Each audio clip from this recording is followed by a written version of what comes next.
সমগ্র দিনব্যাপী বিভিন্ন অনুষ্ঠানের মধ্য দিয়ে কাঠিগড়া সমষ্টির কালাইন সৎসঙ্গ মন্দিরে 15ই সেপ্টেম্বর রবিবার মহা ধুমধামে পালন করা হবে পরম প্রেমময় শ্রী শ্রী ঠাকুর অনুকূল চন্দ্রের 137তম শুভ জন্ম মহোৎসব। আজ শনিবার বিকাল 5 ঘটিকায় উদ্বোধনী সঙ্গীতের মাধ্যমে উৎসবের উদ্বোধন করা হয়। তারপর শান্তকালীন প্রার্থনা শেষে সন্ধ্যা 7 ঘটিকা থেকে শুরু হয় স্থানীয় শিল্পীদের দ্বারা পরিবেশিত সাংস্কৃতিক অনুষ্ঠান। এদিনের এই অনুষ্ঠানে কালাইন এলাকার বিভিন্ন নৃত্যশিল্পীরা নৃত্য পরিবেশন করেন। রবিবার শ্রী শ্রী ঠাকুর অনুকূল চন্দ্রের 137তম শুভ জন্ম মহোৎসব পালন উপলক্ষে সমগ্র দিনব্যাপী চলতে থাকবে বিভিন্ন অনুষ্ঠান সূচির মধ্যে রয়েছে ওষা কীর্তন ও নগর পরিক্রমা, ভোরের প্রার্থনা, ভোজন, ভোগ নিবেদন, দুপুরে ভান্ডারা প্রসাদ বিতরণ, বিকালে মাতৃ সম্মেলন, সন্ধ্যায় থাকবে প্রার্থনা ও আলোকসজ্জা এবং বিশিষ্ট শিল্পীদের দ্বারা আয়োজিত সঙ্গীতানুষ্ঠান। অনুষ্ঠানটিকে সুন্দর ও সাফল্যমণ্ডিত করে তুলতে গোটা কাঠিগড়া তথা বরাকবাসীকে কালাইন সৎসঙ্গ মন্দিরে আসার আমন্ত্রণ জানিয়েছেন আয়োজক কমিটির কর্মকর্তারা। ব্যুরো রিপোর্ট, সংবাদ বাংলা। परम प्रेममय श्री श्री ठाकुर अनुकूल चंद्र जी की परमाराध्या जगत जननी श्री श्री बरमा की आरजू भारत बरुष आमार জ্ঞান গরিমা গৌরবিনী। সবাইকে নমস্কার, জয়গুরু।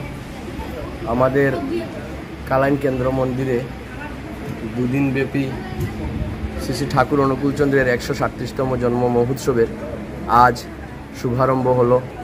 গতকাল এক বিশেষ সৎসঙ্গের মাধ্যমে যে আমরা ভাদ্র পরিক্রমার সমাপন করেছি, আর আজ বিকেল 5টার সময় আমাদের উৎসবের শুভারম্ভ হলো। এখন বিনতি প্রার্থনা হবে, এরপর স্থানীয় শিল্পীদের দ্বারা নৃত্য পরিবেশন হবে, কালচারাল প্রোগ্রাম আছে। এরপরের দিন ভোর 5টা থেকে আমাদের নানান মাঙ্গলিক কার্যক্রমের মাধ্যমে আমাদের উৎসব চলবে।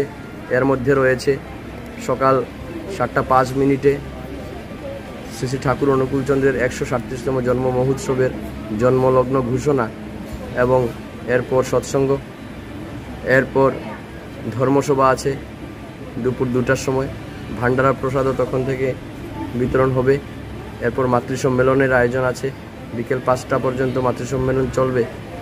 এরপর সন্ধ্যা বিনতি প্রার্থনা, আলোকসজ্জা, আর 7টা থেকে বাইরের শিল্পীদের দ্বারা আমাদের এখানে কালচারাল প্রোগ্রামও আছে।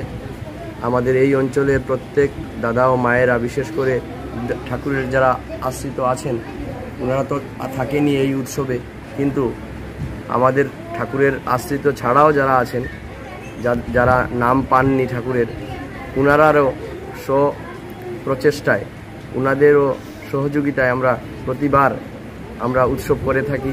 আর যত দিন যাচ্ছে আমাদের উৎসবটা এক বিশেষ রূপ নিচ্ছে, আর আগামীতেও আমরা চেষ্টা করব যাতে এই উৎসব আরও সুন্দর হয়ে ওঠে সবার প্রচেষ্টায়। আর বিশেষ করে আমাদের কালাইন অঞ্চলে যেহেতু ঠাকুরের মন্দিরের কেন্দ্র করে এক বিশেষ অনুষ্ঠান প্রতি বছরই হয়ে থাকে 2-3 দিন ব্যাপী, তো মানুষের মধ্যেও একটা উৎসাহ থাকে যে এই উৎসবটা কবে আসবে। বাচ্চাদের মধ্যেও প্রতিযোগিতা হয়ে থাকে, এটার পুরস্কার বিতরণীয় হবে আগামীকাল। তাই সকল দাদা ও মায়েরা যাতে অনুষ্ঠানে থাকেন, আমি আপনাদের মারফত আমি অ্যাপিল করছি যে আমাদের সঙ্গে এই উৎসবে আপনারা যাতে সহযোগিতা করেন। জয় গুরু।